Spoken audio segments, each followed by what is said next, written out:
The NBA and really the game of basketball, as we all should know, is constantly evolving. Like, the game in 2019 is completely different than even the game in 2014 or 2013 because it's just completely different. Players in like 2012, like Dwight Howard, they were viewed as superstars back then. They actually had trade value. They actually were getting max contracts. Nowadays, a player like Dwight Howard barely can get significant time on a team or actually play down the fourth quarter stretch because they're not as valuable as they once were. I guarantee you about 25 years ago, Michael Jordan would have never imagined checking a player like Giannis Antetokounmpo that's 7 foot, coming up and down the court, facilitating, dribbling the ball, doing the things that he's able to do at that size, because most 7-footers that he's seen, they're on a block waiting for a point guard to get him the ball. They never thought they would see a 7-footer dribbling, shooting 3-pointers, doing all this great stuff that Kevin Durant is able to do because it just wasn't a thing. The NBA is constantly evolving. Just as little as 5 years ago in 2014, they were shooting closer to 25 3-pointers a game as a league average. Nowadays, they're shooting closer to 40 3-pointers a game. So you can just see the NBA, it's never stopped evolving and it's never going to. And I think in that process, it's kind of made a few players in today's league, even a few quote-unquote stars, look a little dinosaurs because they haven't really been able to adapt to the new style of play. And just a quick plug-in, if this is your first time around this channel, make sure you guys hit that subscribe button. It's free. I post around 3 to 4 times a week. If you're a returning subscriber and you don't have my post notifications on, like I said, man, that hurts my heart. Just do it for me. It's free. Do all that great stuff, guys. It helps me out a ton.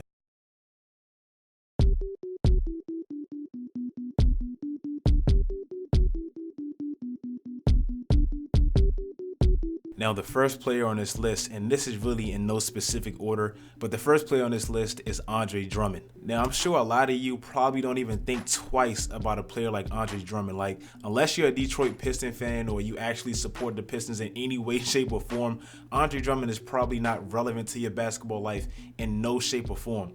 But Andre Drummond, since his second season, hasn't averaged less than 13 rebounds per game. Like, think about that. He's never averaged less than 13 rebounds per game since his rookie year. And the reason that I say he's playing in the wrong era is because the Pistons, to me in general, are a mess because they have 2 big guys as their primary quote-unquote stars.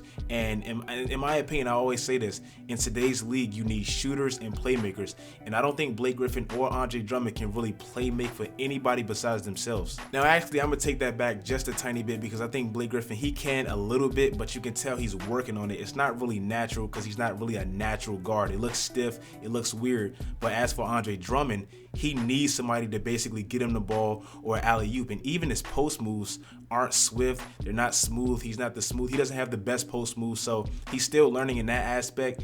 And his game is just outdated. The only reason that I feel like he would be very, very, very well suited in the 90s or even the early 2000s is because he's a huge body. Like, he's probably about 7 foot, 320 pounds. So basically his presence alone can battle players like Shaq, Jermaine O'Neal, Patrick Ewing, David Robinson, players, those big guys, because he is huge. Now, offensively, he might not give you much, but his size, he can be very valuable to a team. And when it gets down to the fourth late quarter stretches, he won't have to sit out because he actually would have a real assignment in guarding another star center. But nowadays, centers aren't really significant in the NBA right now, so he's pretty useless. And I wouldn't say he's useless if he actually had a shot, any type of shot, a 10-footer, a 15-footer, anything, but he really doesn't even have that. He's shooting better from the free throw line, but you can tell he just doesn't really have a real organic offensive game. And for that reason, I feel like his game is a lot, dinosaurus. And yeah, I did make up that word, but I just look at a player like Andre Drummond, like, imagine giving him a max contract as an organization. Like,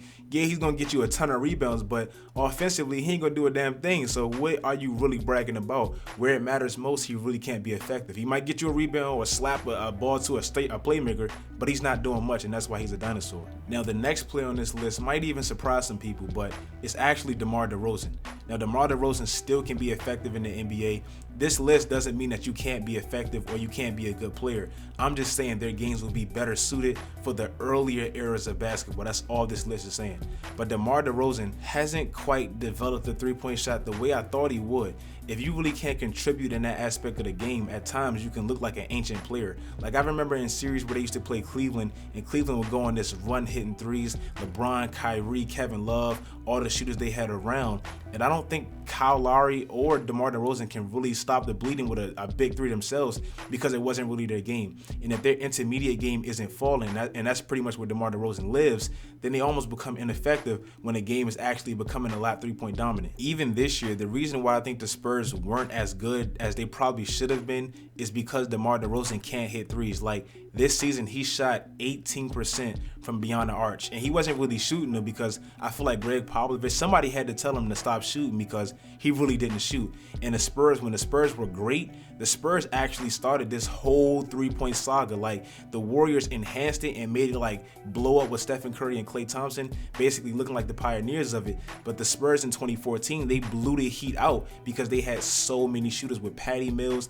Tony Parker. They had shooters everywhere, and LeBron just couldn't handle it because it was too much. So if DeMar DeRozan can't give you that, and all he can give you is an intermediate game, then the Spurs will never go far in the Western Conference, where they have a team like Golden State dominating from that aspect of the game. Now, I'm not saying Michael Jordan couldn't be great in this era, but Michael Jordan didn't have to worry about the plethora of players that can hit threes, and he has to actually stop the bleeding at times to hit them himself, because that wasn't the 90s game. And I feel like DeMar DeRozan, if he didn't have to worry about that, and he can actually just focus on two-pointers, and he can just match his twos with other teams' twos, and threes weren't that significant, then he can probably be a superstar in the NBA. But the way the league is revolved around today, with Paul George, Kawhi Leonard, LeBron has developed his three-point shot. If he can't hit it consistently, then he almost becomes that second-tier player for life unless he develops that shot. His mid-range game, like I said, is almost perfect, and that's why I think maybe in the early 2000s, late 90s, he would be a superstar, and he can actually maybe even contend for titles.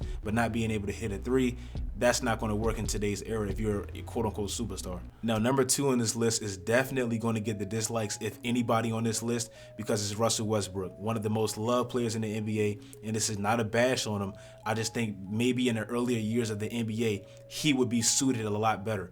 And Russell Westbrook, as we know, he can score. Russell Westbrook, he can be effective. He's a triple-double machine. He can win certain games, basically off his triple-doubles. I think his triple-double win percentage is extremely high. So Russell Westbrook can be an impactful player in this league. But like I said about DeMar DeRozan, his shot from the outside the arc isn't that consistent, and he can't really hit it to stop the bleeding and extend the lead. And you literally just seen this guy lose a series because Damian Lillard was just a way better and more efficient shooter. And that's where Russell Westbrook struggles, because he's not a really, really good shooter. Like, he can get to the lane, he can drive, he can get assists basically from his presence because he's such a force inside. But outside, anywhere outside the perimeter, he's not really effective. So teams, they don't have to dial in on that. I am not a coach, and I never will say I am. I know I like basketball, and I think I got a good understanding of basketball. But I guarantee you, any NBA coach would tell you, game planning for a player like Russell Westbrook is a lot easier than game planning for a player like Damian Lillard, Stephen Curry, most definitely, maybe even Kyrie Irving, even though Kyrie's a little sporadic at times. But game planning for Russell Westbrook, who's somewhat one-dimensional offensively because, like I said, he's so limited from the perimeter, he can't really be up there with the top dogs because of his inefficient shooting. So for Russell Westbrook, I think his game would just be a lot better suited, maybe for the earlier era where three-pointers weren't so pivotal to games like it is right now.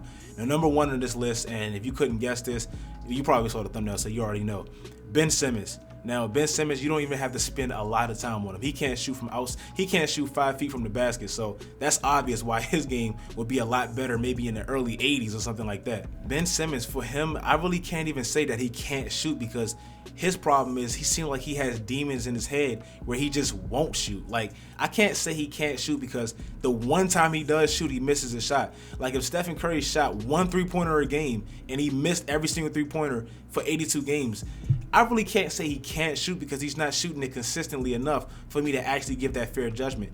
Ben Simmons doesn't shoot threes, so we don't know. So maybe playing in the 80s with Dr. Julius Erving and players like that, maybe he would be a damn superstar back then.